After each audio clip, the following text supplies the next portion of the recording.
ਲੜੀਵਾਰ ਕਥਾ ਰਾਗ ਬਿਲਾਵਲ ਵਿੱਚ ਪੰਜਵੇਂ ਪਾਤਸ਼ਾਹ ਦੇ ਪਾਵਨ ਬਚਨ ਆਪ ਜੀ ਸਰਵਣ ਕਰ ਰਹੇ ਹੋ। 820 ਅੰਗ ਤੇ ਕਥਾ ਪਹੁੰਚੀ ਹੈ। 80 ਸ਼ਬਦ ਰਾਗ ਬਿਲਾਵਲ ਦੇ ਪਿੱਛੇ ਸੰਪੂਰਨ ਹੋ ਗਏ ਨੇ। 81ਵਾਂ ਸ਼ਬਦ 4 ਪਦਿਆਂ ਵਾਲੇ ਸ਼ਬਦ ਪ੍ਰਾਰੰਭ ਹੋ ਰਹੇ ਨੇ। ਸਰਵਣ ਕਰਨ ਤੋਂ ਪਹਿਲਾਂ ਗੁਰਦੇਵ ਦੇ ਚਰਨਾਂ 'ਚ ਹਾਜ਼ਰੀ ਲਵਾਉਂਦਿਆਂ ਰਸਨਾ ਪਵਿੱਤਰ ਕਰਦਿਆਂ ਆਖੋ ਜੀ ਸਤਨਾਮ ਸ੍ਰੀ ਵਾਹਿਗੁਰੂ ਸਾਹਿਬ ਜੀ। ਰਾਗ ਬਿਲਾਵਲ ਮਹੱਲਾ ਪੰਜਵਾ। ਚੌਪਦੇ ਦੁਪਦੇ ਘਰ ਛੇਵਾ। ਰਾਗ ਬਿਲਾਵਲ ਹੈ। ਪੰਚਮ ਪਾਤਸ਼ਾਹ ਧੰਨ ਗੁਰੂ ਅਰਜਨ ਦੇਵ ਸਾਹਿਬ ਜੀ ਦੇ ਉਚਾਰਨ ਕੀਤੇ ਅੰਮ੍ਰਿਤ ਬਚਨ ਹਨ। ਚੌਪਦੇ 4 ਪਦਿਆਂ ਵਾਲੇ ਸ਼ਬਦ ਨੇ, ਫਿਰ 2 ਪਦੇ 2 ਪਦਿਆਂ ਵਾਲੇ ਵੀ ਸ਼ਬਦ ਨੇ। ਅੱਗੇ 6ਵੇਂ ਘਰ ਸੁਰ ਤਾਲ ਵਿੱਚ ਇਹਨਾਂ ਸ਼ਬਦਾਂ ਨੂੰ ਗਾਇਨ ਕਰਨਾ। ਇੱਕ ਸ਼ਬਦ 4 ਪਦਿਆਂ ਵਾਲਾ ਆਵੇਗਾ, ਉਸ ਤੋਂ ਅਗਲੇਰੇ ਸ਼ਬਦ 2 ਪਦਿਆਂ ਵਾਲੇ ਹਨ। ਘਰ 6ਵੇਂ ਘਰ ਸੁਰ ਤਾਲ ਵਿੱਚ ਇਹਨਾਂ ਸ਼ਬਦਾਂ ਨੂੰ ਗਾਇਨ ਕਰਨ ਦਾ ਹੁਕਮ ਹੈ। ਮੰਗਲਾਚਰਨ ਕਰਦੇ ਨੇ ਇੱਕ ਓੰਕਾਰ, ਇੱਕ ਅਦੁੱਤੀ ਓੰਕਾਰ ਜੋ ਸਾਰਿਆਂ ਵਿੱਚ ਵਿਆਪਕ ਔਰ ਸਰਬ ਦਾ ਪ੍ਰਕਾਸ਼ਕ ਹੈ।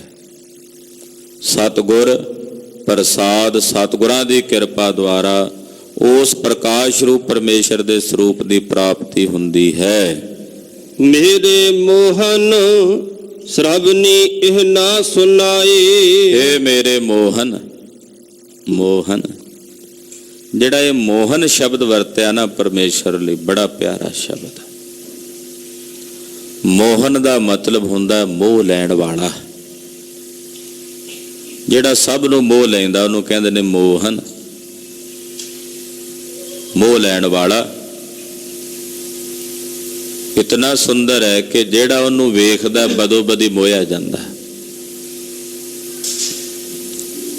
ਕਲਗੀਧਰ ਸਵਾਮੀ ਜੀ ਦਾ ਸਵਰੂਪ ਇਤਨਾ ਸੁੰਦਰ ਹੈ, ਇਤਨਾ ਸੁੰਦਰ ਹੈ। ਵਿਦਵਾਨ ਕਹਿੰਦੇ, ਮਹਾਕਵੀ ਕਵੀਰਾਜ ਭਾਈ ਸੰਤੋਖ ਸਿੰਘ ਜੀ ਕਹਿੰਦੇ ਇਤਨਾ ਸੁੰਦਰ ਹੈ ਕਿ ਪੂਰੇ ਸੰਸਾਰ ਦੀ ਸੁੰਦਰਤਾ ਵੀ ਗੁਰਦੇਵ ਦੇ ਸੁੰਦਰ ਮੁਖ ਨੂੰ ਵੇਖ ਕੇ ਮੋਹਿਤ ਹੋ ਜਾਂਦੀ ਹੈ।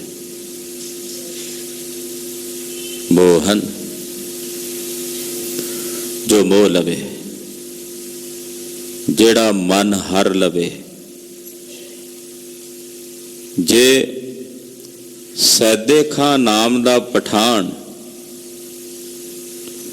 ਲੜਨ ਵਾਸਤੇ ਆ ਰਿਹਾ, ਕਹਿੰਦਾ ਮੈਂ ਕਲਗੀਧਰ ਨਾਲ ਲੜਨਾ, ਜੰਗ ਕਰਨੀ ਹੈ। ਭਰੀ ਜੰਗ ਵਿੱਚ ਜਦੋਂ ਸਤਿਗੁਰਾਂ ਦੇ ਦਰਸ਼ਨ ਕਰਦਾ ਤੇ ਹੱਥ ਵਿੱਚੋਂ ਤਲਵਾਰ ਡਿੱਗ ਪੈਂਦੀ ਹੈ। ਆਹਾ, ਇਤਨਾ ਸੁੰਦਰ ਸਵਰੂਪ ਮੋਹ ਲਿਆ। ਮੇਰੇ ਸਾਹਿਬ ਦਾ ਸਵਰੂਪ ਹੀ ਐਸਾ ਹੈ ਮੋਹਨ। ਹੇ ਮੇਰੇ ਮੋਹਨ, ਮੇਰੇ ਤੇ ਤਰਸ ਕਰੋ। ਸਰਵਨੀ ਇਹ ਨਾ ਸੁਨਾਏ, ਮੇਰੇ ਕੰਨਾਂ ਨੂੰ, ਮੇਰੇ ਸ਼ਰਵਣਾਂ ਨੂੰ ਆ ਨਾ ਸੁਣਾਈ, ਆ ਨਾ ਸੁਣਾਈ। ਕੀ ਨਾ ਸੁਣਾਈ ਭਲਾ? ਸਵਾਲ ਹੈ। ਇਹ ਤਾਂ ਇੱਥੇ ਕਹਿ ਦਿੱਤਾ ਵੀ ਇਹ ਨਾ ਸੁਣਾਈ ਮੇਰੇ ਕੰਨਾਂ ਨੂੰ। ਪੁੱਛਿਆ ਮਹਾਰਾਜ ਜੀ ਕੀ ਨਾ ਸੁਣਾਈਏ? ਅਗਲੀ ਪੰਕਤੀ 'ਚ ਕਹਿੰਦੇ ਹਨ, ਸਾਕਤ ਗੀਤ ਨਾਦ ਧੁਨ ਗਾਵਤ ਬੋਲਤ ਬੋਲ ਅਜਾਏ। ਕਹਿੰਦੇ ਮੇਰੇ ਕੰਨਾਂ ਨੂੰ ਹੇ ਮੇਰੇ ਮੋਹਨ ਆ ਨਾ ਸੁਣਾਈ। ਕੀ ਨਾ ਸੁਣਾਈ? ਸਾਕਤਾਂ ਦੇ ਬੋਲ ਨਾ ਸੁਣਾਈ, ਸਾਕਤਾਂ ਦੇ ਗੀਤ ਨਾ ਸੁਣਾਈ। ਜਿਹੜੇ ਸਾਕਤ ਤੇ ਦੁਰਜਨ ਗੀਤ ਗਾਉਂਦੇ ਆ ਨਾ, ਭੱਦੇ ਅਸ਼ਲੀਲ ਗੰਦੇ, ਉਹਨਾਂ ਸਾਕਤਾਂ ਦੇ ਗੀਤਾਂ ਦੇ ਨਾਦ ਧੁਨ ਮੈਨੂੰ ਨਾ ਸੁਣਾਈ ਮੇਰਿਆ ਦਾਤਿਆ। ਮੇਰੇ ਸ਼ਰਵਣਾਂ ਨੂੰ ਨਾ ਸੁਣਾਈ, ਕਿਉਂਕਿ ਉਹਨਾਂ ਸਾਕਤਾਂ ਵੱਲੋਂ ਬੋਲੇ ਹੋਏ ਬੋਲ ਜੋ ਵੀ ਉਹ ਬੋਲਦੇ ਨੇ ਸਭ ਅਜਾਏ ਕਹੀਏ ਵਿਅਰਥ ਨੇ, ਉਹ ਕਿਸੇ ਕੰਮ ਦੇ ਨਹੀਂ, ਮੇਰੇ ਕਿਸੇ ਕੰਮ ਦੇ ਨਹੀਂ। ਇਹੋ ਜਿਹੇ ਬੋਲ ਜੋ ਸਾਕਤ ਗਾ ਰਹੇ ਨੇ, ਦੁਰਜਨ ਗਾ ਰਹੇ ਨੇ, ਮਨਮੁਖ ਗਾ ਰਹੇ ਨੇ, ਜਿਨ੍ਹਾਂ ਦੇ ਬੋਲਾਂ ਦੇ ਵਿੱਚ ਕੇਵਲ ਤਾਂ ਕੇਵਲ ਅਸ਼ਲੀਲਤਾ ਭਰੀ ਹੋਈ ਹੈ, ਕੋਈ ਸੱਭਿਆਚਾਰ ਨਹੀਂ। ਇਹੋ ਜਿਹਾ ਬੋਲਾਂ ਨੂੰ, ਸਾਕਤਾਂ ਦੇ ਇਹੋ ਜਿਹਾ ਗੀਤਾਂ ਨੂੰ, ਮੇਰੇ ਸ਼ਰਵਣਾ ਨੂੰ ਮੇਰੇ ਮਾਲਕ ਜੀ, ਮੋਹਣ ਜੀ ਨਾ ਸੁਣਾਇਓ।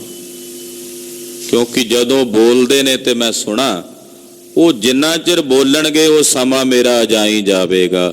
ਉਹਨਾਂ ਦੇ ਬੋਲੇ ਹੋਏ ਉਹ ਸਾਰੇ ਬੋਲ ਅਜਾਏ ਨੇ, ਵਿਅਰਥ ਨੇ, ਮੇਰੇ ਕਿਸੇ ਕੰਮ ਦੇ ਨਹੀਂ। ਉਹਨਾਂ ਨੇ ਮੇਰਾ ਕੱਖ ਨਹੀਂ ਸਵਾਰਨਾ, ਮੇਰਾ ਕੁਝ ਨਹੀਂ ਸਵਾਰਨਾ। ਸਗੋਂ ਉਹਨਾਂ ਦੇ ਸੁਣੇ ਹੋਏ ਉਹ ਭੈੜੇ ਗੀਤ, ਉਹਨਾਂ ਵੱਲੋਂ ਗਾਏ ਗਏ ਹੋਏ ਭੈੜੇ ਅਲਫਾਜ਼ ਬੋਲ, ਉਹ ਮੇਰੇ ਸਮੇਂ ਨੂੰ ਬਰਬਾਦ ਕਰਨਗੇ। ਹਾਂਜੀ। ਰਹਾਉ ਸੇਵਤ ਸੇਵਾ ਸੇਵ ਸਾਧ ਸੇਵਾ ਸਦਾ ਕਰਉ ਕਿਰਤਾਏ। ਮਹਾਰਾਜ ਜੀ, ਮੈਂ ਸੇਵਾ ਕਰਾਂ ਸੇਵਕ ਬਣ ਕੇ ਸਾਧੂ ਜਨਾਂ ਦੇ ਚਰਨਾਂ ਦੀ। ਮੇਰੇ ਤੇ ਤਰਸ ਕਰੋ ਕਿ ਜਿਹੜੇ ਤੁਹਾਡੇ ਸਾਧੂ ਜਨ ਨੇ ਉਹਨਾਂ ਦੀ ਸੇਵਾ ਕਰਾਂ, ਔਰ ਇਹ ਕਿਰਤ ਮੈਂ ਸਦਾ ਹੀ ਕਰਦਾ ਰਹਾਂ। ਸਦਾ ਕਰੋ ਕਿਰਤਾਏ, ਮੈਂ ਸੇਵਾ ਕਰਦਾ ਰਹਾਂ, ਕਰਦਾ ਰਹਾਂ, ਕਰਦਾ ਰਹਾਂ। 3 ਵਾਰੀ ਕਹਿ ਆਏ ਨੇ ਪਿੱਛੇ, ਸੇਵਤ ਸੇਵ ਸੇਵ ਸਾਧ ਸੇਵੋ। ਮੈਂ ਸੇਵਦਾ ਰਹਾਂ ਸਾਧੂਆਂ ਨੂੰ ਜੀ, ਸੇਵਦਾ ਰਹਾਂ, ਸੇਵਦਾ ਰਹਾਂ। ਕਹਿੰਦੇ ਔਰ ਇਹ ਕਿਰਤ ਮੈਂ ਸਦਾ ਹੀ ਕਰਦਾ ਰਹਾਂ। ਆਖੋ ਸਤਿਨਾਮ ਸ੍ਰੀ ਵਾਹਿਗੁਰੂ। ਇਹ ਵੀ ਕਿਰਤ ਹੈ। ਕਹਿੰਦੇ ਕਿਰਤ ਮੈਂ ਸਦਾ ਕਰਦਾ ਰਹਾਂ, ਇਹੀ ਕਿਰਤ ਕਮਾਉਂਦਾ ਰਹਾਂ ਹਮੇਸ਼ਾ। ਸਤਿਪੁਰਸ਼ਾਂ ਦੀ ਸੰਗਤ ਕਰਦਾ ਰਹਾਂ, ਜਿਨ੍ਹਾਂ ਦੇ ਬੋਲਾਂ ਵਿੱਚੋਂ ਮੈਨੂੰ ਆਤਮਿਕ ਕਲਿਆਣਤਾ ਦੀ ਪ੍ਰਾਪਤੀ ਹੋਵੇ, ਉਹਨਾਂ ਦੀ ਸੇਵਾ ਕਰਾਂ, ਉਹਨਾਂ ਦੀ ਸੰਗਤ ਕਰਾਂ। ਸਾਕਤ ਤੇ ਦੁਰਜਨ ਬੰਦਿਆਂ ਦੇ ਜਿਹੜੇ ਗਾਏ ਹੋਏ ਗੀਤ ਨੇ, ਭੱਦੇ ਕਹੇ ਸ਼ਬਦ ਨੇ, ਉਹ ਨਾ ਸੁਣਾ। ਅੱਜ ਸੱਭਿਆਚਾਰ ਦੇ ਨਾਂ ਦੇ ਉੱਤੇ ਜੋ ਗੰਦ ਪਰੋਸਿਆ ਜਾ ਰਿਹਾ ਸਾਡੀ ਪੰਜਾਬ ਦੀ ਧਰਤੀ ਤੇ, ਸ਼ਰਮ ਆਉਂਦੀ ਹੈ ਸੁਣ ਕੇ, ਵੇਖ ਕੇ ਲਾਜ ਆਉਂਦੀ ਹੈ ਕਿ ਇਹ ਪੰਜਾਬ ਦਾ ਸੱਭਿਆਚਾਰ ਹੈ। ਉਸ ਪੰਜਾਬ ਦਾ ਇਹ ਸੱਭਿਆਚਾਰ ਹੈ ਜਿੱਥੇ ਇੱਕ ਪਾਸੇ 40 ਖੜੇ ਨੇ, 10 ਲੱਖ ਦਾ ਮੁਕਾਬਲਾ ਕਰ ਰਹੇ ਨੇ, ਔਰ ਕਹਿ ਰਹੇ ਨੇ ਧਰਮ ਦੀ ਜਿੱਤ ਹੋਵੇਗੀ। ਉਸ ਪੰਜਾਬ ਦਾ ਇਹ ਸੱਭਿਆਚਾਰ ਨਹੀਂ ਹੋ ਸਕਦਾ ਜਿਹੜਾ ਅੱਜ ਸੱਭਿਆਚਾਰ ਦੇ ਨਾਂ ਤੇ ਪਰੋਸ ਕੇ ਜਵਾਨਾਂ ਅੱਗੇ ਰੱਖਿਆ ਜਾ ਰਿਹਾ ਹੈ।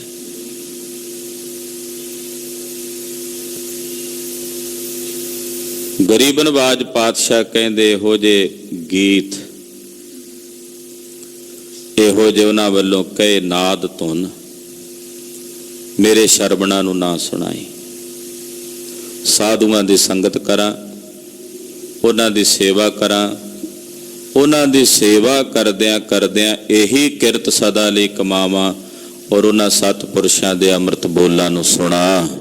ਅਭੈ ਦਾਨ ਪਾਵਉ ਪੁਰਖ ਦਾਤੇ, ਮਿਲ ਸੰਗਤ ਹਰ ਗੁਣ ਗਾਏ। ਸਾਧ ਸੰਗਤ ਵਿੱਚ ਮਿਲ ਕੇ ਜਿਨ੍ਹਾਂ ਨੇ ਹਰੀ ਦੇ ਗੁਣ ਗਾਏ ਨੇ, ਉਹਨਾਂ ਨੂੰ ਅਪੈ ਤੇ ਨਿਰਭਉ ਪਦਵੀ ਦਾ ਦਾਨ ਪ੍ਰਾਪਤ ਹੋ ਗਿਆ।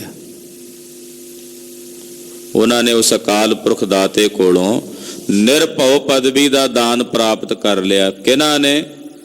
ਜਿਨ੍ਹਾਂ ਨੇ ਸਾਧ ਸੰਗਤ ਵਿੱਚ ਮਿਲ ਕੇ ਹਰੀ ਅਕਾਲ ਪੁਰਖ ਪਰਮੇਸ਼ਰ ਦੇ ਗੁਣਾਂ ਨੂੰ ਗਾਇਆ ਹੈ। ਰਸਨਾ ਅਗਹਿ ਅਗਹਿ ਗੁਣ ਰਾਤੀ, ਨੈਣ ਦਰਸ ਰੰਗ ਲਾਏ। ਕਹਿੰਦੇ ਮਹਾਰਾਜ ਜੀ, ਅਕਾਲ ਪੁਰਖ ਜੀ, ਮੇਰੀ ਰਸਨਾ ਜੋ ਤੁਸੀਂ ਅਪਹੁੰਚ ਹੋ, ਤੁਹਾਡੇ ਅਪਹੁੰਚ ਗੁਣਾਂ ਨੂੰ ਗਾਇਨ ਕਰਦਿਆਂ ਮੇਰੀ ਰਸਨਾ ਤੁਹਾਡੇ ਗੁਣਾਂ ਦੇ ਰੰਗ ਵਿੱਚ ਰੱਤੀ ਰਹੇ। ਕਹਿਣ ਦਾ ਮਤਲਬ ਹੈ ਵੀ ਮੈਂ ਆਪਣੀ ਰਸਨਾ ਨਾਲ ਹਮੇਸ਼ਾ ਤੁਹਾਡੇ ਗੁਣ ਗਾਉਂਦਾ ਰਹਾ, ਤੁਹਾਡੇ ਗੁਣਾਂ ਨੂੰ ਗਾਇਨ ਕਰਦਾ ਰਹਾ। ਮੇਰੀ ਰਸਨਾ ਤੁਹਾਡੇ ਸ਼ੁਭ ਗੁਣਾਂ ਨੂੰ ਗਾਇਨ ਕਰਦਿਆਂ ਉਹਨਾਂ ਗੁਣਾਂ ਦੇ ਰੰਗ ਵਿੱਚ ਰੱਤੀ ਰਹੇ। ਨੈਣ ਦਰਸ ਰੰਗ ਲਾਏ। ਔਰ ਮੇਰੇ ਨੇਤਰ ਤੁਹਾਡੇ ਦਰਸ਼ਨਾਂ ਦੇ ਪ੍ਰੇਮ ਰੰਗ ਵਿੱਚ ਰੰਗੇ ਰਹਿਣ। ਨੈਣ ਦਾ ਮਤਲਬ ਹੁੰਦਾ ਨੇਤਰ, ਅੱਖਾਂ। ਮੇਰੀਆਂ ਅੱਖਾਂ, ਮੇਰੇ ਨੇਤਰ ਤੁਹਾਡੇ ਦਰਸ਼ਨਾਂ ਦੇ ਪ੍ਰੇਮ ਰੰਗ ਵਿੱਚ ਰੰਗੇ ਰਹਿਣ। ਕਿਰਪਾ ਕਰੋ ਮੇਰੇ ਨੇਤਰਾਂ ਨੂੰ ਤੁਹਾਡੇ ਦਰਸ਼ਨਾਂ ਦਾ ਪ੍ਰੇਮ ਲੱਗ ਜਾਏ। ਇਹ ਤੁਹਾਡੇ ਦਰਸ਼ਨਾਂ ਬਿਨਾਂ ਸ਼ਾਂਤ ਹੀ ਨਾ ਹੋਣ। ਇਹ ਅੱਖਾਂ ਉਦੋਂ ਤੱਕ ਸ਼ਾਂਤ ਨਾ ਹੋਣ ਜਦੋਂ ਤਾਈਂ ਤੁਹਾਡੇ ਦਰਸ਼ਨ ਨਾ ਕਰ ਲਈਏ। ਤੇ ਸਿੱਖਾਂ ਦੀ ਇਹੀ ਭਾਵਨਾ ਹੈ, ਜੇ ਕਿਤੇ ਸਵੇਰੇ ਕੁਝ ਸਮਾਂ ਖੁੰਝ ਜਾਏ ਨਾ, ਸਿੱਖ ਨਾ ਹੋ ਸਕਣ ਸ੍ਰੀ ਗੁਰੂ ਗ੍ਰੰਥ ਸਾਹਿਬ ਦੇ ਦਰਸ਼ਨ, ਉਤਾਵਲਾ ਹੁੰਦਾ ਹੈ, ਕਾਹਲਾ ਪੈਂਦਾ ਹੈ, ਕਿਸੇ ਤਰੀਕੇ ਸਤਿਗੁਰਾਂ ਦੀ ਹਜ਼ੂਰੀ 'ਚ ਪਹੁੰਚਾਂ ਤੇ ਜਾ ਕੇ ਦਰਸ਼ਨ ਕਰਾਂ। ਜਦੋਂ ਦਰਸ਼ਨ ਕਰਦਾ ਤੇ ਕਹਿੰਦਾ ਹੁਣ ਠੰਡ ਪੈ ਗਈ ਹੈ, ਸਕੂਨ ਮਿਲ ਗਿਆ। ਸਤਿਗੁਰਾਂ ਦੇ ਦਰਸ਼ਨਾਂ ਤੋਂ ਬਿਨਾਂ ਗੁਰਸਿੱਖ ਦੇ ਨੇਤਰ ਤੜਫਦੇ ਹੈ। ਇਸ ਕਰਕੇ ਕਹਿੰਦੇ ਮਹਾਰਾਜ, ਮੇਰੀਆਂ ਅੱਖਾਂ ਨੂੰ, ਮੇਰੇ ਨੇਤਰਾਂ ਨੂੰ ਤੁਹਾਡੇ ਦਰਸ਼ਨਾਂ ਦਾ ਪ੍ਰੇਮ ਲੱਗ ਆਵੇ।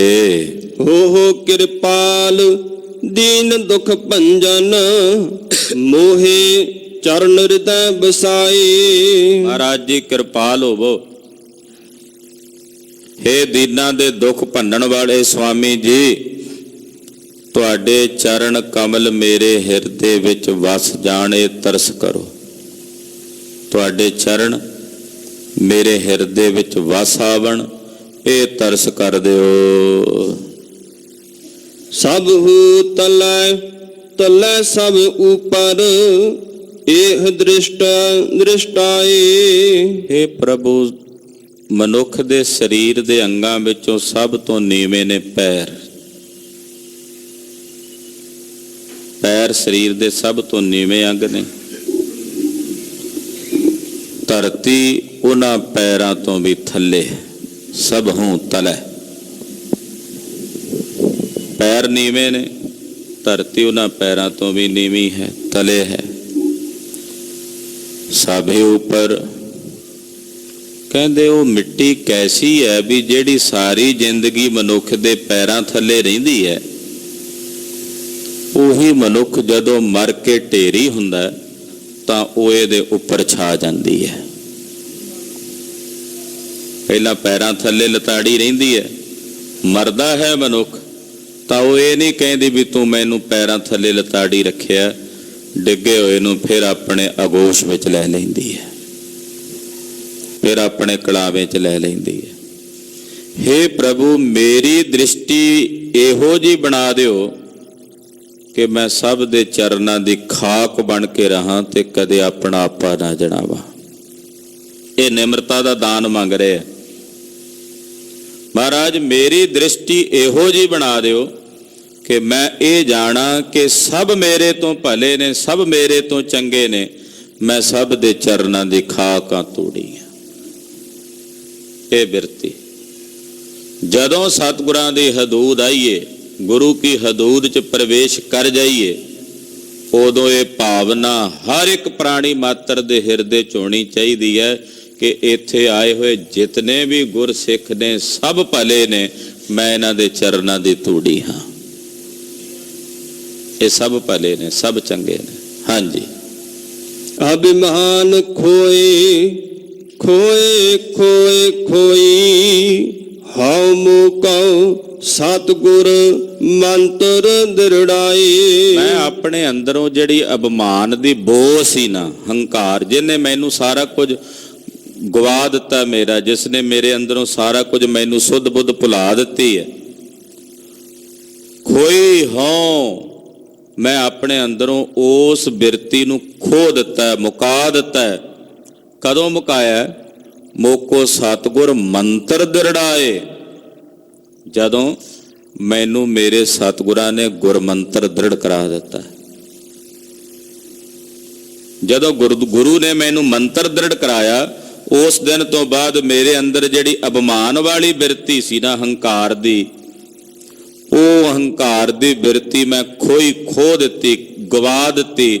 ਜਦੋਂ ਸਤਿਗੁਰੂ ਜੀ ਨੇ ਮੈਨੂੰ ਗੁਰਮੰਤਰ ਦ੍ਰਿੜ ਕਰਾਇਆ।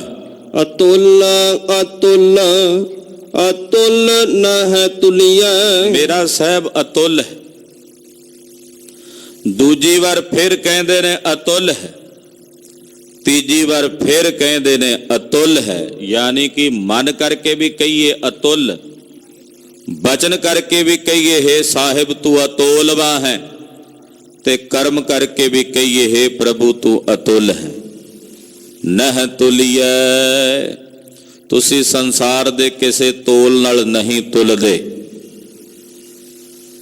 ਇੱਕ ਪਾਸੇ ਸਾਰਾ ਵਿਸ਼ਵ, ਸਾਰਾ ਬ੍ਰਹਿਮੰਡ, ਕਰੋੜਾਂ ਬ੍ਰਹਿਮੰਡ ਧਰ ਕੇ ਤੋਲਣਾ ਚਾਹੀਏ, ਨਹੀਂ ਤੋਲੇ ਜਾ ਸਕਦੇ। ਤੁਸੀਂ ਅਤੋਲਵੇਂ ਹੋ ਮਹਾਰਾਜ। ਸਾਡੇ ਕਿਸੇ ਕੀਤੇ ਕਰਮ ਨਾਲ, ਸਾਡੇ ਕਿਸੇ ਕੀਤੇ ਹੋਏ ਸੰਜਮ ਨਾਲ, ਜਪ ਨਾਲ, ਤਪ ਨਾਲ ਜੇ ਅਸੀਂ ਤੁਹਾਨੂੰ ਤੋਲਣਾ ਚਾਹੀਏ, ਨਹੀਂ ਤੋਲ ਸਕਦੇ ਮਹਾਰਾਜ। ਤੁਸੀਂ ਅਤੁੱਲ ਹੋ। ਭਗਤ ਬਛਲ ਕਿਰਪਾਈ। ਮਹਾਰਾਜ ਜੀ ਤੁਸੀਂ ਭਗਤ ਵਛਲ ਹੋ, ਭਗਤਾਂ ਦੇ ਪਿਆਰੇ ਹੋ, ਭਗਤਾਂ ਨੂੰ ਪਿਆਰ ਕਰਦੇ ਹੋ। ਭਗਤ ਵਛਲ, ਵਛਲ ਸ਼ਬਦ ਜਿਹੜਾ ਨਾ ਇਹ ਵਾਤ ਛੱਲਿਆ ਤੋਂ ਬਣਿਆ। ਵਛਲ ਜਿਵੇਂ ਗਊ ਵਛੜੇ ਨੂੰ ਪਿਆਰ ਕਰਦੀ ਹੈ ਨਾ, ਤੇ ਉਹਨੂੰ ਕਹਿੰਦੇ ਨੇ ਵਾਤ ਛੱਲਿਆ ਰਸ। ਹੇ ਪ੍ਰਭੂ ਜੀ ਤੁਸੀਂ ਆਪਣਿਆਂ ਭਗਤਾਂ ਨੂੰ ਏਦਾਂ ਹੀ ਪਿਆਰ ਕਰਦੇ ਹੋ, ਇਸ ਕਰਕੇ ਕਿਹਾ ਭਗਤ ਵਛਲ। ਮਹਾਰਾਜ ਤੁਸੀਂ ਭਗਤ ਵਛਲ ਹੋ, ਕਿਰਪਾ। ਤੁਸੀਂ ਕਿਰਪਾ ਦੇ ਘਰ ਵਿੱਚ ਆਉਂਦੇ ਹੋ ਆਪਣਿਆਂ ਭਗਤਾਂ ਤੇ, ਉਹਨਾਂ ਤੇ ਹਮੇਸ਼ਾ ਹੀ ਦਇਆ ਦ੍ਰਿਸ਼ਟੀ ਕਰਦੇ ਹੋ, ਕਿਰਪਾ ਦੇ ਸਾਗਰ ਹੋ। ਜੋ ਜੋ ਸਰਣ ਪਰਿਓ ਗੁਰ ਨਾਨਕ, ਅਭੈ ਦਾਨ ਸੁਖ ਪਾਏ। ਜਿਹੜਾ ਜਿਹੜਾ ਤੁਹਾਡੀ ਸ਼ਰਨ ਚ ਪੈ ਗਿਆ,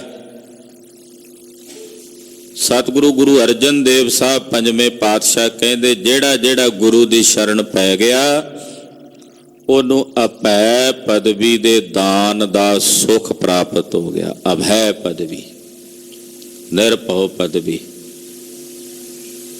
ਜਿੱਥੇ ਜਾ ਕੇ ਮਨ 'ਚ ਕੋਈ ਭੈ, ਕੋਈ ਡਰ, ਕੋਈ ਖੌਫ ਨਹੀਂ ਰਹਿੰਦਾ, ਐਸੀ ਅਭੈ ਪਦਵੀ ਦੇ ਦਾਨ ਦਾ ਸੁਖ ਉਹਨਾਂ ਨੂੰ ਪ੍ਰਾਪਤ ਹੋ ਗਿਆ ਮਹਾਰਾਜ, ਜਿਹੜੇ ਜਿਹੜੇ ਤੁਹਾਡੀ ਸ਼ਰਨ 'ਚ ਆ ਗਏ, ਤੁਹਾਡੀ ਪਨਾਹ ਵਿੱਚ ਆ ਗਏ। ਇਹ ਗਰੀਬ ਨਵਾਜ ਸਤਿਗੁਰੂ ਪੰਜਵੇਂ ਪਾਤਸ਼ਾਹ ਜੀ ਦੇ ਪਵਿੱਤਰ ਅੰਮ੍ਰਿਤ ਬਚਨ ਨੇ। ਵਿਚਾਰਾਂ ਕਰਦਿਆਂ ਹੋਈਆਂ ਭੁੱਲਾਂ ਚੁੱਕਾਂ ਦੀ ਖਿਮਾ ਕਰਨੀ, ਅਰਦਾਸ ਕਰਨੀ ਕਿ ਸਤਿਗੁਰੂ ਜੀ ਅਗਾਂਹ ਵਾਸਤੇ ਸਦਬੁੱਧੀ ਔਰ ਸਮਤ ਪ੍ਰਦਾਨ ਕਰਨ। ਸਾਡਾ ਗਾਵਿਆ ਸੁਣਿਆ ਸਤਿਗੁਰੂ ਜੀ ਥਾਂ ਪਾ ਲੈਣ। ਕਲਗੀਧਰ ਸਵਾਮੀ ਸ੍ਰੀ ਗੁਰੂ ਗੋਬਿੰਦ ਸਿੰਘ ਸਾਹਿਬ ਜੀ ਮਹਾਰਾਜ ਜੀ ਦੇ ਗੁਰਤਾ ਗੱਦੀ ਦਿਵਸ ਦੀਆਂ ਇੱਕ ਵਾਰ ਫੇਰ ਸਮੂਹ ਗੁਰੂ ਕੀਆਂ ਸਾਜੀਆਂ ਨਵਾਜੀਆਂ ਸੰਗਤਾਂ ਨੂੰ ਲੱਖ ਲੱਖ ਵਧਾਈਆਂ ਹੋਵਣ। ਬੇਨਤੀ ਹੈ ਸਾਧ ਸੰਗਤ ਜੀ, ਪਰਸੋਂ 8 ਤਰੀਕ ਨੂੰ ਪੰਚਮੀ ਵਾਲੇ ਦਿਨ ਜਗਤ ਗੁਰੂ ਧੰਨ ਧੰਨ ਸ੍ਰੀ ਗੁਰੂ ਤੇਗ ਬਹਾਦਰ ਸਾਹਿਬ ਜੀ ਮਹਾਰਾਜ ਜੀ ਦਾ ਸ਼ਹੀਦੀ ਦਿਹਾੜਾ ਹੈ, ਜਿਸ ਦੇ ਸਬੰਧ ਵਿੱਚ ਅੱਜ ਤਕਰੀਬਨ 9:30 ਵਜੇ ਤਾਈਂ ਸ੍ਰੀ ਅਖੰਡ ਪਾਠ ਸਾਹਿਬ ਪ੍ਰਾਰੰਭ ਕੀਤੇ ਜਾਣਗੇ, ਜਿਨ੍ਹਾਂ ਦੀ ਸਮਾਪਤੀ ਪਰਸੋਂ ਹੋਵੇਗੀ। ਕੱਲ 7 ਤਰੀਕ ਨੂੰ ਗੁਰਦੁਆਰਾ ਸ੍ਰੀ ਮੋਤੀ ਬਾਗ ਸਾਹਿਬ ਤੋਂ ਸਵੇਰੇ ਤਕਰੀਬਨ 10 ਵਜੇ ਨਗਰ ਕੀਰਤਨ ਆਰੰਭ ਹੋਣਗੇ, ਜੋ ਸ਼ਹਿਰ ਦੇ ਬਾਜ਼ਾਰਾਂ ਚੋਂ ਹੁੰਦੇ ਆ। ਕੱਲ ਰਾਤ ਨੂੰ ਗੁਰਦੁਆਰਾ ਸ੍ਰੀ ਦੁਖ ਨਿਵਾਰਨ ਸਾਹਿਬ ਵਿਖੇ ਨਗਰ ਕੀਰਤਨ ਦੀ ਸਮਾਪਤੀ ਹੋਵੇਗੀ। ਉਪਰੰਤ ਕਵੀ ਦਰਬਾਰ ਸਜਣਗੇ। ਪਰਸੋਂ 8 ਤਰੀਕ ਨੂੰ ਦੀਵਾਨ ਸਜਣਗੇ। ਸ਼ਾਮ ਦੇ ਸਮੇਂ 5 ਵਜੇ ਤੋਂ ਲੈ ਕੇ 11 ਵਜੇ ਤੱਕ ਕੀਰਤਨ ਦਰਬਾਰ ਹੋਣਗੇ। ਆਪ ਜੀ ਨੇ ਇਹਨਾਂ ਸਾਰਿਆਂ ਸਮਾਗਮਾਂ ਵਿੱਚ ਸ਼ਮੂਲੀਅਤ ਕਰਕੇ, ਹਾਜ਼ਰੀਆਂ ਭਰ ਕੇ ਜਗਤ ਗੁਰੂ ਧੰਨ ਧੰਨ ਸ੍ਰੀ ਗੁਰੂ ਤੇਗ ਬਹਾਦਰ ਸਾਹਿਬ ਜੀ ਦੀ ਸ਼ਹਾਦਤ ਨੂੰ ਨਤਮਸਤਕ ਹੋਣਾ ਔਰ 9ਵੇਂ ਪਾਤਸ਼ਾਹ ਜੀ ਮਹਾਰਾਜ ਜੀ ਦੀਆਂ ਖੁਸ਼ੀਆਂ ਦੇ ਪਾਤਰ ਬਣਨਾ ਜੀ। ਇਹ ਬੇਨਤੀ ਸਮੂਹ ਗੁਰੂ ਕੀ ਸੰਗਤ ਨੇ ਪ੍ਰਵਾਨ ਕਰਨੀ। ਪਰਸੋਂ 8 ਤਰੀਕ ਨੂੰ ਅਮਰ ਸੰਚਾਰ ਵੀ ਹੋਵੇਗਾ। ਜਿਹੜੇ ਮਾਈ ਭਾਈ ਹਾਲੇ ਖੰਡੇ ਦੀ ਪੌਲ ਛਕ ਕੇ ਸਤਿਗੁਰਾਂ ਦੇ ਜਾਜੇ ਨਹੀਂ ਚੜੇ, ਉਹ ਭਾਈ ਤਿਆਰ ਬਰ ਤਿਆਰ ਹੋਵੋ। ਮਹਾਰਾਜ ਜੀ ਦੀ ਪੌਲ ਛਕ ਕੇ ਗੁਰੂ ਦੀਆਂ ਖੁਸ਼ੀਆਂ ਪ੍ਰਾਪਤ ਕਰੋ। ਵਾਹਿਗੁਰੂ ਵਾਹਿਗੁਰੂ ਵਾਹਿਗੁਰੂ ਵਾਹਿਗੁਰੂ।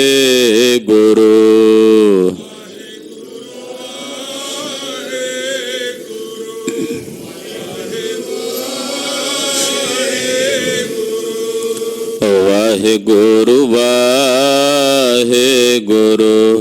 ਵਾਹਿਗੁਰੂ ਵਾਹਿਗੁਰੂ।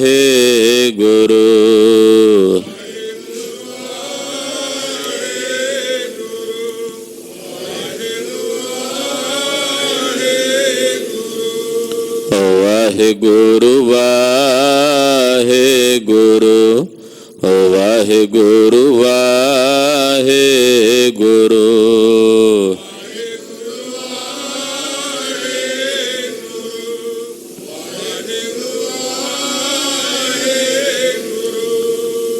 ਵਾਹਿਗੁਰੂ ਵਾਹਿਗੁਰੂ ਵਾਹਿਗੁਰੂ ਵਾਹਿਗੁਰੂ।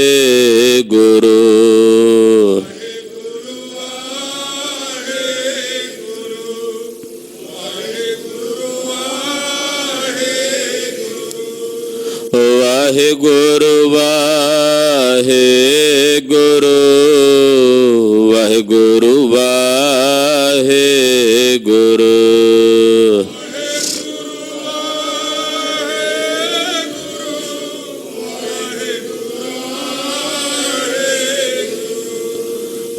ਵਾਹਿਗੁਰੂ ਵਾਹਿਗੁਰੂ ਵਾਹਿਗੁਰੂ ਵਾਹਿਗੁਰੂ।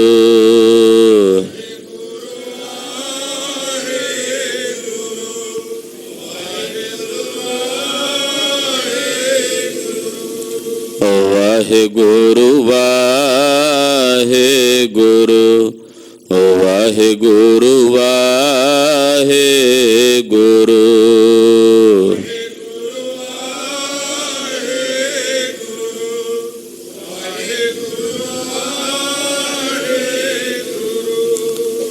ਵਾਹਿਗੁਰੂ ਜੀ ਕਾ ਖਾਲਸਾ ਵਾਹਿਗੁਰੂ ਜੀ ਕੀ ਫਤਿਹ।